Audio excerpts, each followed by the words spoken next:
أرأس تزينام مع السلام عالم إسرائيل 24 باهل سلام معبايب تحت زبل مري حساب أبادي سابات خبيرو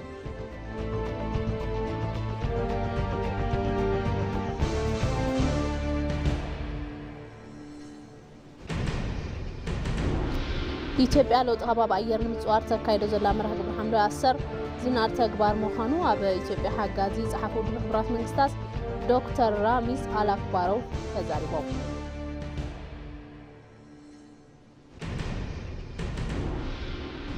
ካብ ወጻይ እስራኤል 100 መወንጨፍ ሮኬት ሂዝቦላ ኣብ ሊባኖስ ከም ዘዕነወ ተፍሊጣው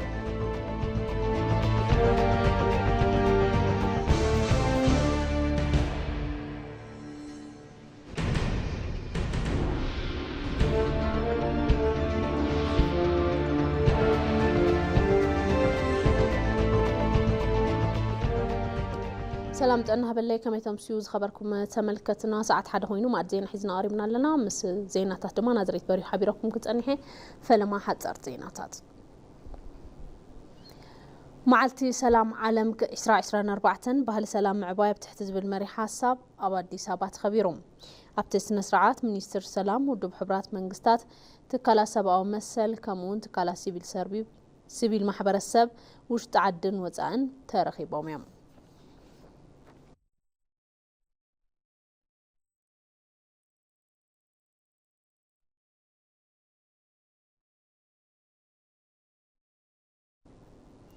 ኣብ ብዙሕነት ተመስረተ ሕብረ ብሄራዊ ሓድነት ንምጽናዕ ኣብ ስርዓት ፌደራሊዝምን ሕገ መንግስትን ግንዛብ መፍጣር ከም ዝግባእ ሓቢሮም ማእኸል ኣስተምህሮ ሕገ መንግስትን ፌደራሊዝምን ፌደሪ ምስ ኣብያተ ምክሪ ክልላት ብምትሕባር ክሰርሑ ኣብ ዝኽእሉሎም ጉዳያት ይዝትሎም ኣብቲ መድረኽ ተወከልቲ ኣብያተ ምክሪ ኩለን ክልላት ምምሕዳር ከተማታትን ተረኺቦም እዮም ዋና ዳይሬክተር ማእኸል ዶክተር ሃይለ ኢየሱስ ታየ ኣብ ኣስተምህሮ ፌደራሊዝምን ሕገ መንግስትን ዘሎ ትሑት ግንዛብን ምምሕያሽ እጃም ኩሎም መዳርግቲ ኣካላት ክኸውን ከም ዝግባእ ገንዚቦም ብፍላይ ኢትዮጵያ ዘሎ ብዙሕነት ተመስረተ ሕብረ ብሄራዊ ሓድነት ንምጽናዕ ኣብ ሕገ መንግስትን ስርዓት ፌደራሊዝምን ዝተጠናኸረ መፍጠር ግንዛበ ምክያድ ወሳኒ ከም ዝኾነ ገሊጾም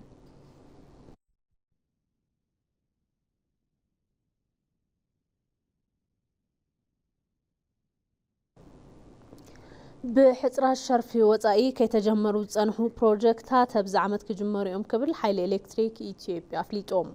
قدم 3 عامات إندستريات موهاد حرشا حيل المقرب بتلمي تتحيزهم زنبروا بروجكتات هبز تتحاز بجت عامات نمجمرنا تسرح مخانو حيل إلكتريك إثيوبيا فليتهم دايركتور زفر ممرحي كتتنو كتتصرنا فتاتمات تكال أكليلو تارقين كمز قلتوه نموهادي فابريكاتات حرشا دبر ماركوس بري جندربا ويناتان غوندر دانشا حمران بعخر حيلي زقربو بروجكتات مهنات زاد الشرف واتساب زي مركبو اتوم بروجكتات ابستتحازلهم اوان كي تجمروا طانيحهم يوم ابز حز اوان هنزتهم بروجكتات المجمار داخل شرف واتساي كم استرخب دما بريهم ابتتحاز بجت عامتون قرب حيلي اندستري موهاد حرشا دبر ماركوس بري جندربا ويناتان مجمار ناتسرحا خمس خونه قليتهم حزب استرخب شرف وصاي 3 بروجكتات تتحاز بجت عمت كم جمروا من رقاطهم حبريتات تكال يملاخت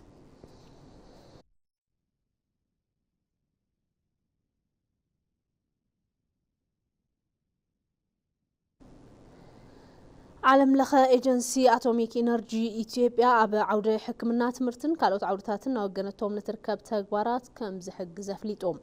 اثيوبيا اب اوستراليا اب استخايده مبل سوسان شمونتن عمتاو غباي عالم لخ ايجنسي اتوميك انرجي ودب حبرات منغستات تساتفايام ሚኒስትር ኢኖቬሽንን ቴክኖሎጂን ዶክተር በለጠ ሞላ ኣብቲ ጉባኤ ዝገበርዎ መደረ ቅድሚ ሕዚ ምስቲ ኤጀንሲ ዝተሰርሑ ስራሕቲ ምትሕባር ቴክኒክ ብምጥራሕ ኢትዮጵያ ኤጀንሲ ብቀጻል ብዙግኖም ቀንዲ ምትሕባራት ቴክኒክ ተረባሒት ንኽትከውን ሓቲቶም ሰላማዊ ልምዓት ኒውክሊየር ሳይንስን ቴክኖሎጂን ብምጉልባት ብፍላይ ብዓውድታት ጥዕና ሕርሻ ማኒፋክቸሪንግ ሓይልን በዝበለጸ ተረባሕነት ከረጋግጹ ብዝኽእሉ ስራሕቲ ኢትዮጵያ ጻዕሪ ምግባር ከም እትቕጽል ብምግላጽ እቲ ኤጀንሲ እዚ ጻዕሪ ጠናኺሩ ንኽድግፍ ጸዊዖም መበል 8 ጉባኤ ኣብ መፍራይነት ሕርሻ ትኹረት ዝገብር አቶምስ ፎር ፉድ ዝተሰነየ ሓዱሽ ኢኒሺየቲቭ ዕላው ምግባሩ ሓበሬታት ሚኒስቴር የመላኽት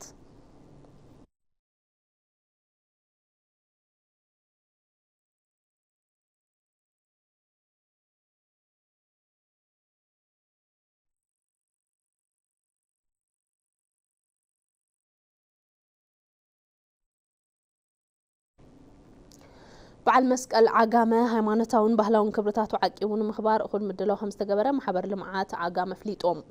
أكاب بورد محبر لمعات عجامة ممر مسفن أمارة مدلو بعد مسكال مخبار استفلا ليا كوميتيتات بمتياس تجمير لهم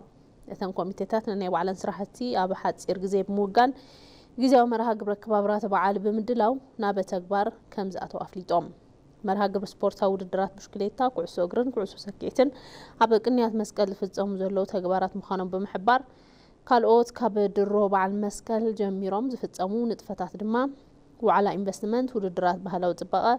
على مخاوزة قرصن تاريخن وعلى محبرات نمعات عقامة خمزخونو أبريهم سنة سرعات أخو خايب بهلاو مريت قدانا فيستيفال بيت سب مولع شق كاب قوو اندعروك سابق بياسا زكايب سنة سرعات هويون أكالب درو زكايدو مدلوات كمزخونو مريت موزيكا سنة سرعات دمرا مهاب أفلتو سنة سرعة شلماتون تتأرحت مخانو موسيخم حبيرام كاب دقيخون وشت عدز متوقعيش بسلام بعلم نخلفو زخوني يخون تأقام تخيف التر مسمنا سيكة مع الدقرات بوليسن كالو تأكلاتن بمخان أخذ زخونا من رداء خامس تقابر مقلاتهم أبا محبرام ميديا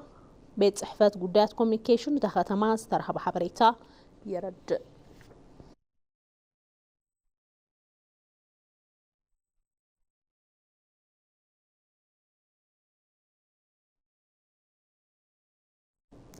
مع زينا نقضي يحزر ما بزرزرنا بالريم قدات سينا هنحلف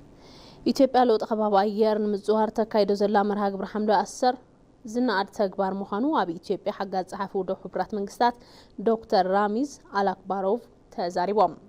اتهم حقات صحفي أفريقيا ودو حبرات منقستات قوام مقامت نخلوا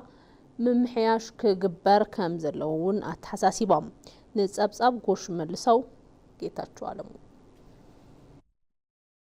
ኢትዮጵያ ንውድብ ሕቡራት መንግስታት ካብ መንጎዝ መስረታ ሃገራት ተረቁሒት ከም ምዃና መጠን ውድብ ሕቡራት መንግስታት ምስ ኢትዮጵያ ዘለዎ ምሕዝነት 7 ዓሰርተታት ዓመታት ዘቑፀረ እዩ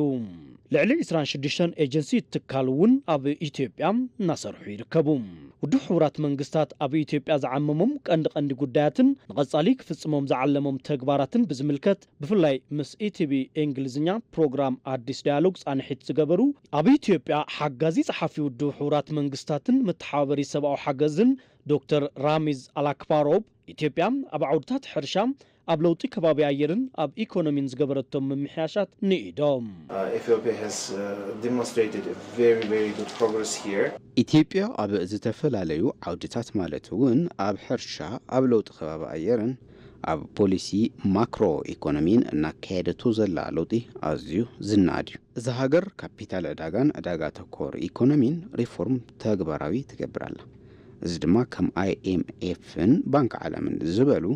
ዓለም ለኻውያን ትካላት ፋይናንስ ኣትዮም ስራሕቲ ልምዓት ንኽሰርሑ ዕድል ዝህብ እዩ መሓዙት ትካላትን ለገስቲ ሃገራትን መሰረታውን ዝኾኑ ነገራት ማለት እውን ንትምህርቲ ጥዕናን ስነ ምግብን ድጋፍ ንምግባርን ዝቕመጡ ቅድመ ኩነት ክመሓየሹ ከም ዘለዎምን እውን ኣተሓሳሲቦም ዶክተር ራሚዝ ለውጢ ከባቢ ኣየር ዘምጾ ጸቕጢ ንምጽዋር ኢትዮጵያ ንዓለም ኣብነት ዝኾነ ስራሕ ትሰርሕ ምህላዋ እውን ተዛሪቦም I believe Ethiopia is setting up an amazing example for all of us to follow. ህዝቢ ኣብ መርሃ ግብሪ ሓምሎ ኣሰር ንምስታፍን ቢሉን ፈልስታትን ንምትካልን ዘለዎ ድሌትን ምልዕዓልን ኣዝዩ ዝድነቕ እዩ ዓለምና ብለውጢ ከባቢ ኣየር እናተፈተነት እያ ኢትዮጵያ ንኹልና ኣብነት ዝኸውን ግብራዊ ክግበር ዘለዎን ልዑል ተበግሶ እያ ንዓለም እናርአየት ዘላ ብዛዕባ ኣፍሪካን ውድብ ሕቡራት መንግስታትን ቀጻሊ ምሕዝነት ብዝምልከት ዝተሓተቱ ዶክተር ራሚዝ ኣፍሪካ ኣብ ቤት ምኽሪ ጸጥታ ውድብ ሕቡራት መንግስታት ቋሚ መቐመጢ ንክህልዋ ልዑል ሪፎርም ከድሊ ኢሎም It's long overdue for the continent to be represented at the UN Security Council. ኣፍሪካ ኣብ ቤት ምኽሪ ጸጥታ ውድብ ሕቡራት መንግስታት ዛጊድ ውክልና ከይረኸበት ነዊሕ ግዜ ተቆፂሩ እዩ ኣብ መበል 21 ክፍለ ዘመን እዚ ዓብይ ኣህጉር ክሳብ ሕዚ ቋሚ መቐመጢ ከይሃሎ ንሕና ኣብ ዘበን ኢና ዘለና ንምባል ከቢድ እዩ ኣብ ዓለም ዓበይቲ ውሳነታት ኣብ ዝሕልፍ ትካል ኣፍሪካ ድምፃ እናተሰምዐ ይርከብን እዚ ምላሽ ክረክብ ኣለዎ ውድብ ሕቡራት መንግስታት ፍትሓዊ ሪፎርም ከካይድ ኣለዎ እቶም ሓጋዝ ጸሓፊ ኣፍሪካ ዓሚቕ ሃብቲ ተፈጥሮኣ ተጠቂማ ምስ ካልእ ዓለም ንኽትስጉም እፎይታ ዕዳ ክግበር ኣለዎ ክብሉ እውን ወሲኾም Debt relief is a must. እፎይታ ሽግሽግ ልቓሕ ክግበር ኣለዎ እዛ ኣህጉር ብዕዳ ተቐይዳ ክትቅመጥ የብላን ምንም እኳ አበለቃሕቲ ገፊሕ ድርድርን ዝርብን ኣዝዩ ኣድላይ ምዃኑ እንተተረዳእኹ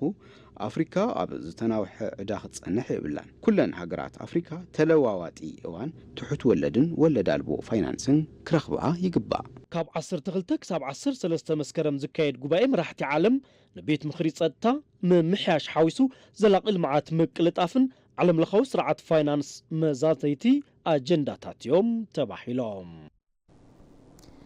ኢትዮጵያ በክልቲኣውን በዓል ብዙሕ ወገን ርክባት ዲፕሎማሲ ዲባ ትውግኖም ተግባራት ኣጠናኺራ ቀጢላ ኣላ።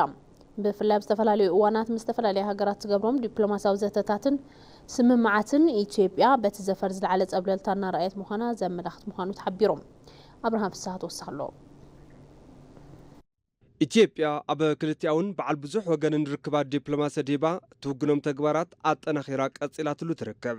ብፍላይ ኣብ ዝተፈላለዩ እዋናት ምስ ዝተፈላለዩ ሃገራት እትገብሮም ዲፕሎማሲያዊ ዘተታት ኢትዮጵያ በቲ ዘፈር ዝለዓለ ፀብለልታ እናርኣየት ምዃና ዘመላኽት እዩ። ንኣብነት ኣብ ዝቕነ ዝገበረቶም ክልቲያዊ ርክባት ኣብ መንጎ ኢትዮጵያን ፈረንሳይን ዘሎ ኩለ መዳዊ ርክብ ብዝበለፀ ኣጠናኺርካ ንክቕፅል ዝዓለመ ምይይጥ ምግባሩ ምርኣይ ይከኣል። ኣባይ ተወከልቲ ህዝቢ ቀዋሚ ኮሚቴ ጉዳያት ርክብ ወፃእን ሰላምን ጉጅለ ምሕዝነት ኢትዮ ፈረንሳይ ምስ ጉጅለ ምሕዝነት ቀርኒ ኣፍሪካ ፓርላማ ፈረንሳይ ተዛትዩ እዩ። ዋና ኣካባቢ ቀዋሚ ኮሚቴ ጉዳያት ርክብ ወፃእን ሰላምን ጉጅለ ምሕዝነት ኢትዮ ፈረንሳይ ኣምባሳደር ዲና ሙፍቲ ኣብቲ እዋን ዘተ ምሕዝነት ኢትዮጵያን ፈረንሳይን ብሄራዊ ረብሓ ህዝብታት ክልቲአን ሃገራት መሰረት ዝገበረ ከም ዝኾነ እዮም ገሊፆም። ኢትዮጵያ ኣብዚ ሕዚ እዋን ኩለ መዳይ ዓቕሚ ዜጋታት ዘጎልብቱ ዝተፈላለዩ ናይ መመሓየሺ ስራሕቲ እናሰርሐት ከም እትርከብ ብምግላጽ እቲ መመሓየሺ ዝተሓሰበሉ ሽቶ ንኽወቅዕ ፈተውቲ ሃገራት ምትሕብባር ንኽገብራ ሓቲቶም እዮም። ኣብ ቀርኒ ኣፍሪካን መላእ ዓለምን ሰላምን ድሕነትን ዜጋታት ኣብ ሓደጋ ዘውድቑ ራዕዳውያን ኣብ ምውጋእ ኢትዮጵያ ኣብ ጎኒ ፈረንሳይን ካልኦት መሓዙት ሃገራትን ጠጠው ከም እትብል ምግላጾም ሓበሬታት ባይቶ ኣመላኺቱ እዮም። ኣብ ቀርኒ ኣፍሪካ ኮነ መላእ ኣፍሪካ ራዕዳውያን ንምጥፋእ ኣብ ዝግበር ጻዕሪ ፈረንሳይ ምስ ኢትዮጵያ ብሓባር ከም እትሰርሕ እውን ገሊጾም እዮም። ካብዚ ብተወሳኺ ኢትዮጵያ መትከል እቲ ዞባ መሰረት ዝገበረ ዲፕሎማሲያዊ ርክብ ንምክያድ ባህጊ ኣለዋ ክብል ሚኒስትር ጉዳያት ወፃኢ ገሊጹ እዩ። ኣቐባሊ ቃል እቲ ሚኒስትር ኣምባሳደር ነቢያት ጌታቸው ኣብ ዝሃብዎ መግለጺ ኢትዮጵያ እቲ ዞባ ዓውዲ ህውከትን ዕግርግርን ምግባር ዝግበር ምንቅስቓስ ደው ክብል ይግባእ ዝብል ጽኑዕ እምነት ከም ዘለዋ እዮም ገሊጾም። ኢትዮጵያ ምስ ጎረባብቲ ሃገራት ብሰላምን መሰረተ ልምዓትን ዝተዛመደ ጉርብትና ንክህሉ ንቑሕ ተሳትፎ ትገብር ከም ዘላ እውን ተዛሪቦም እዮም። ኢትዮጵያ ዝኾነ ይኹን ንዘበግሶ ሓሳብ ምላሽ ከም እትህብ ብምግላጽ ቀርኒ ኣፍሪካ ዓውዲ ዕግርግርን ህውከትን ምግባር ዝረኣዩ ምንቅስቓሳት ግን ደው ክብሉ ይግባእ ክብሉ ኣተሓሳሲቦም። መትከላት ኢትዮጵያ ጸገማት ብዝሰኸነ ኣገባብ ምፍታሕ ዝብል እዩ እውን ኢሎም። ይኹን እምበር እቲ ጉዳይ መስመር ንኽስሕት ንምግባር ዝውርወሩ ሓሳባት ግቡኣት ኣይኮኑን ክብሉ ተዛሪቦም። ካልእ ኢትዮጵያ ኣብ ዝቕነ ካብ ዝፈጸመቶም ክልቲኣዊ ዲፕሎማሲያዊ ርክባት ምስ ዴንማርክ ዝገበረቶ ርክብ ሓደ እዩ። ርክብ ክልቲአን ሃገራት ኣብ ከም ኣቋፅራ ኣውሮፓ 1967 ዝጀመረ እንትኸውን ኣብ ቀረባ እዋን ኣብ ኢትዮጵያ ኣምባሳደር ዴንማርክ ኮይኖም ዝተሸሙ ሱን ሮክትራፕ ምስ ኢቲቪ ኣብ ዝገበርዎ ጸንሒት ክልቲአን ሃገራት ኣብ ዝተፈላለዩ ዘፈራት ዝገብርኦ ምትሕብባር ተጠናኺሩ ክቕጽል እዩ ኢሎም። The relationship between Denmark and Ethiopia ዲፕሎማሲያዊ ርክብ ኢትዮጵያን ዴንማርክን ብዙሕ ዘመናት ዝተሳገረ እዩ። ዴንማርክ ምስ ኢትዮጵያ በዓል ብዙሕ ወገን ማዕቐፍ ምትሕባር ተግባራዊ እናገበረት ጸኒሓ እያ። ካብ መንጎ እዚኣቶም ሕርሻ፣ ተሓዳሲ ሓይልን ለውጢ ንብረት ኣየር ይርከብዎም። ኣብዚኣቶምን ካልኦት ዘፈራት ዝግበር ምትሕባር ክብ ናብ ዝበለ ብርኪ ተሰጋጊሩ እዩ። ኣብ ኢትዮጵያ ኣምባሳደር ዴንማርክ ኮይነ ብምምዳበይ እውን ኩርዓት ይስምዓኒ። ኣምባሳደር ሱን ኢትዮጵያ ኣብ ቀረባ እዋን ተግባራዊ ዝገበረቶ ሪፎርም ቁጠባ ኢንቨስትመንት ወፃኢ ንምስሓብ ዓብዪ ግደ ዝጻወት እዩ ክብሉ እውን ተዛሪቦም እዮም። market friendly reforms is an important መንግስቲ ኢትዮጵያ ዕዳጋ ዝመርሖ መመሓይሺ ቁጠባ ብምግባሩ ጠቃሚ ስጉምቲ እዩ። ኢንቨስተራት ወፃኢ ንምስሓብ ልዑል ግደ ኣለዎ። ሕፅረት ሸርፊ ወፃኢ ይቐርብ። ኣልማዕቲ ውሽጢ ዓዲ እውን የነቃቅሕ እዩ። ኣብ ቀረባ ዝተገበረ ሪፎርም ብዙሕ ለውጥታት ሒዙ ካብ ዝመጽእ ተስፋ ኣለኒ። ኣብዚ ሰሙን ኢትዮጵያ ምስ ፓኪስታን ዝገበረቶ ርክብ ዲፕሎማሲ ካልእ ኣብቲ ዓውዲ ዘመዝገበቶ ሽቶ እዩ። ኣብ ከም ኣቋፅራ ፈረንጂ 1972 ፕሬዚዳንት እቲ እዋን ዙልፊካር ዓሊ ቦቶ ናብ ኢትዮጵያ ብምምጻእ ምስ ንጉስ ነገስት ሃጸይ ሃይለ ስላሴ ኣብ አዲስ አበባ ኣብ ዝተረኻብሉ ኣጋጣሚ እዩ ርክብ ክልተን ሃገራት ዝጀመረ ይኹን እምበር ልዕሊ 60 ዓመታት ርክበን ብዙሕ ከይሰጎመ ይጸኒሑ ቅድሚ 2 ዓመታት ኣብ ፓኪስታን ኢስላማባድ ኢትዮጵያ ኤምባሲኣ ምኽፋት ኣስዒቡ ነዚ ቃለቦ ዘይረኸበ ርክብ ክልተን ሃገራት ትኹረት ክረክብ ምኽንያት ኮይኑ እዩ እዚ ድማ ኢትዮጵያ ብሓደ ገጽ ፈተውቲ ሃገራት ንምብዛሕ ብኻልእ ገጽ ድማ ኩለንተናዊ ረብሓኣ ንምስፋሕ ዘኽኣለ ምዃኑ በዓል ሙሉእ ስልጣን አምባሳደር ኢትዮጵያ ኣብ ፓኪስታን ጀማል በከር ይገልጹ ስለ ሀገራችንን መንግስት አቋም ለውጡን መርገጺ መንግስት ሀገርና ዘሎ ለውጥ ክግንዘብ ምግባር ኺልና ኢና ካብ ብርክዚ ብምብጋስ ኣብ ዝሓለፉ እዋን ቅልውላው ውሽጢ ዓዲ ኣብ ዘጋጠመሉ እዋን ኣብ ጎንና ተሰሊፎም ኣብ ምሳዋ መሰል ውድብ ሕብራት መንግስታት ኣባላት ከም ምንባሮም ኢትዮጵያ ጸገማ ብባዕላ ክትፈትሕ ትኽእል እያ ብምባል ደውቶኦም ብንጻሮም ረቑሕ ርክብና እዩ ኣብ ዝቕጽል ዓመት ፈረንጂ ድማ ኣብ ውድብ ሕብራት መንግስታት ጊዜያዊ መቐመጢ ተረኪባ ናብ ስራሕ ንምስጋር ኣብ ምድላው ትርከብ በዚ ድማ ኣብ ባይቶ ጸጥታ ንኽሕረዩ ተደጋጊፍና ምሕዝነታዊ ግደና ብምውጻእ ዘላቕ ረብሓና ንምዕዋት ንዓመምና ዝጸንሕናሉ ኣግባብ ኣሎ ብፍላይ እቲ ኤምባሲ ድሕሪ ስራሕ ምጅማሩ ክልተን ሃገራት ካብ ሞንጎ ዝተረዳድኣሉ ጉዳይ ምትሕብባር ንግድን ኢንቨስትመንትን ኣብ ዲፕሎማሲ ቁጠባ ርኡይ ለውጢ ኣምጽኡ እዩ ይብሉ እቶም አምባሳደር ሁለት ዙሮችን ከዚህ በፊት ወደ ኢትዮጵያ ቅድሚ ሕዚ ክልተ ዙራት ናብ ኢትዮጵያ ወሲድና ነርና ሕዚ መበል ሳልሳይ ሲንግል ዊንዶው ኤግዚቢሽን ልክ ኣብ ካልኦት ሃገራት ከም ዝግበር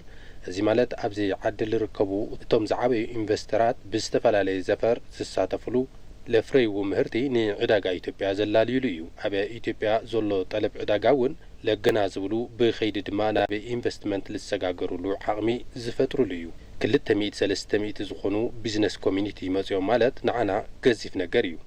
ሰፋፍቲ እዮም ዕዳጋኦም ድማ ናብ ዝተፈላለዩ ሃገራት ኣውሮፓ ኣፍሪካ ኣሜሪካ ዝልኡኹ እዮም ነዚ ንምግባር ዳርጋ ዝበዝሕ ንሕና ቅድመ ምድላዋት ኣብ ምግባሪና ንርከብ አባል ሀገራት ኢጋድ ብልማት ቱሪዝም ጥንኩር ምትእሳር በመፍጣር ካብ ዘፈር ተረባሕነቶም ከረጋግጹ ከመዝግባ ተገሊጾም ተሳተፍት መድረኽውን ተስተኸፈተ መድረኽ ባህሎም ንምፍላጥ ከም ዝሓገዞም መረድዮም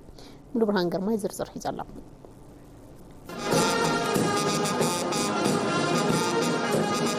ዓለም ለኸ መዓልቲ ቱሪዝም ካብ መስከረም 7 ክሳብ 9 ኣብ ሙዚየም ዓድዋ ብዝተፈላለዩ ምድላዋት እናተሳለጠ ቀኒኡ እዩ ኣብ ፈላማይ ዕለት ምድላው ኢትዮጵያ ንፈለማ እዋን ኣካውንት ቱሪዝም ሳተላይት ዕላው ዝገበረት እንትኾን ኣባላት ሃገር ኢጋድ ካብ ዘፈር ቱሪዝም ዝሓሸ ኣታዊ ንኽረኽቡ ዘኽእልን ን10 ዓመት ዝቕጽል ማስተር ፕላን ቱሪዝም ከም ዝተቐመጠ ዝገለጻ ኣምባሳደርና ንሴ ጫሌ እዚ እውን ኣብ ቁጠባ ቱሪዝም ናይ ባዕሉ ዝኾነ አበርክቶ ከም ዘለዎ ገሊጸን እየን ይሄ ማስተር ፕላን እንግዲህ የተለያዩ ፒላሮች አሉት እዚ ማስተር ፕላን ዝተፈላለዩ ትምነታት ኣለዎ ካብ መሰረተ ልምዓት ክሳብ ዕዳጋ ከምኡውን ኣብ ሃፍቲ መሰረተ ልምዓት ጠመተይቡ ይሰርሕ እዩ ስለዚ ሃገራት ኣባላት ኢጋድ ኣብ ከምዚኣቶም ዓይነታት ጉዳያት ተዝተሓባበሩ ምትእሳሮም ዘጠናኽሩ ተኾይኖም ሃፍታት ቱሪዝሞም ብሓባር ዘዕብዩ ተኾይኖም ካብዚ ዘፈር እዚ ዝለዓለ ረብሓ ይርከብ እዩ ነዚ ንምጥንኻሩን እዩ እዚ መድረኽ ተዳልዩ ይሄንን ጠቀሜታ ለማሳለጥ ነው ኣብቲ ምድላው ካብ ዝተፈላለዩ ክልላት ዝመጹ ተሳተፍቲ ዝሳተፍሉ ኦሪጅን ትራቨል ማርኬት ተሰነየ ኤግዚቢሽን ዝተዳለወ እንትኾን ካብ ኬንያን ካብ ሱዳንን ካብ ካልኦት ጎረባብቲ ሃገራት ብርክት ዝበሉ ተሳተፍቲ ከም ዝመጹ ኣተሓባባሪ ቢቱቢን በዓል ዋና ፕሬዠር ኢትዮጵያ ዝኾኑ ኣይተናሆም አድማሱ ገሊጾም እዮም 19 የሚሆኑ ከጅቡቲ ከኬንያና ከሱዳን ተሳታፊዎች ተገኝተዋል ኣቦታት 19 ዝኾኑ ካብ ኬንያ ጅቡቲ ሱዳን ዝመጹ ተሳተፍቲ ተረኺቦም እዮም ሕድድ ሃገራት ዘለዎም ሃብትታት ቱሪዝም ናብዚ ብምስሊ ሒዞም ቀሪቦም እናፋለጡ እዮም ዝተፈላለዩ ምትእስሳራት እናተፈጠሩ እዮም ዘለዉ ዕላማ ቢቱቢ ኢጋድ ኣብ ሃገራት ኢጋድ ዘለዉ ሃገራት ምትእስሳር ዕዳጋ ቱሪዝም ንምፍጣር እዩ ነዚ ተግባራዊ ኣብ ምግባር እውን ጽቡቕ ዝበሃል ምንቅስቓስ እዩ ዘሎ ካብ ጅቡቲ ዝመጸት ተሳታፊቱን እቲ ዝተኸፈተ ኤግዚቢሽን ጅቡቲ ኣብ ዘፈር ቱሪዝም ዘለዋ ልምዲ ንኽተካፍል ዕድል ዝሃበ መድረኽ ምዃኑ ገሊጻ እያ Okay, I'm Kaduk from the National Agency of Tourism. ካዱክ ዝበሃል ናብዚ ኤግዚቢሽን ቱሪዝም ምስ ጉጅለ ልኡኻት ጅቡቲ እየ መጽ ናብዚ ዝመጻናሉ ቀንዲ ዕላማ እውን ኣብ ዘፈር ቱሪዝም ዘለና ልምዲ ንኢትዮጵያን ንኢጋድን ንኻልኦት ትካላት ንምክፋልን እዩ أبز تساتفو بمقبارنا ون حقوس يسمعنا ቱሪዝም ትግራይ ሰፊሕ ምዃኑ ዝገለጹ ተሳታፍን በዓል ሞያ ዕዳጋን ምልላይ ዝኾኑ ኣይተጋሻው ግርማዮን ከም ቢሮ ቱሪዝም ትግራይ ነቲ ክልል ከፋልጡ ዝኽእሉ ብርክት ዝበሉ ናውትታት ሒዞም ምቕራቦም ገሊጾም እዮም ትግራይ ደሎ መስሕባት ብጣዕሚ ፖቴንሻል ኤሪያ እዩ ትግራይ ከም ዝፍለጥ እና እዚ የሆነና ትግራይ ትሕሱ ከም ዝልካል ግን ቶም ኣብ ትግራይ ዝርከቡ መስሕባት ከፋልጡና ዝኽእሉ نا بروموشنال ماتيريالات هم تري يلا خزيهم كلهم ماتيريالات حجنا مثلا لنا جايد بوك لنا مزيت له تفلالي بوسترات بوست كاردات ماب منام دولو نجارات حجنا مثلا لنا نا خند دكال أبتقرأ دلو مسحبات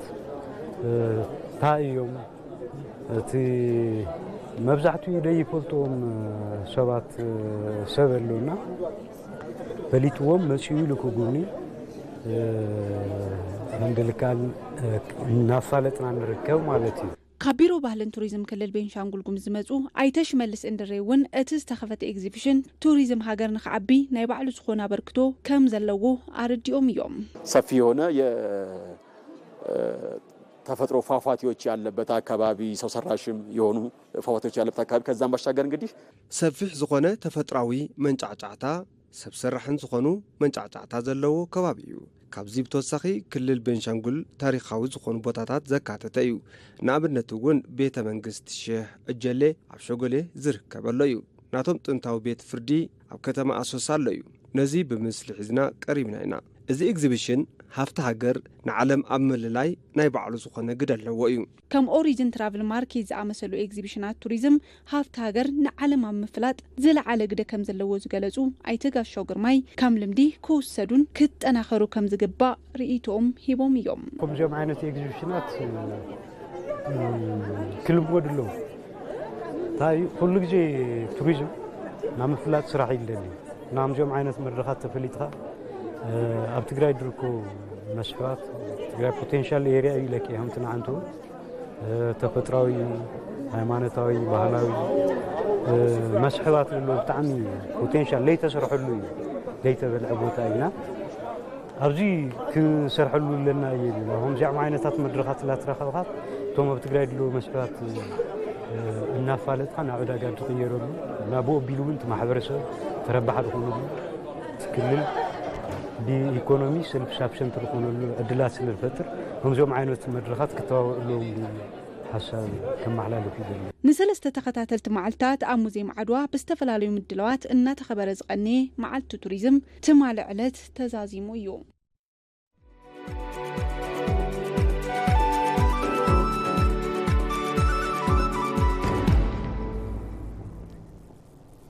زين عداقة من قد أير إثيوبيا ناب غوانجو زغبرو سموناو بررا كاب 17 مسكرم إسرائيل 4 نقطة أوروبيان جميرو ناب 10 كببيلولوم قدم حزين ناب تختما زغبر زنبره بررا سموناو 7 غزي 5 نبره كاب محبراو ميديا ات من قد أير زرخبنا حبريتا يرد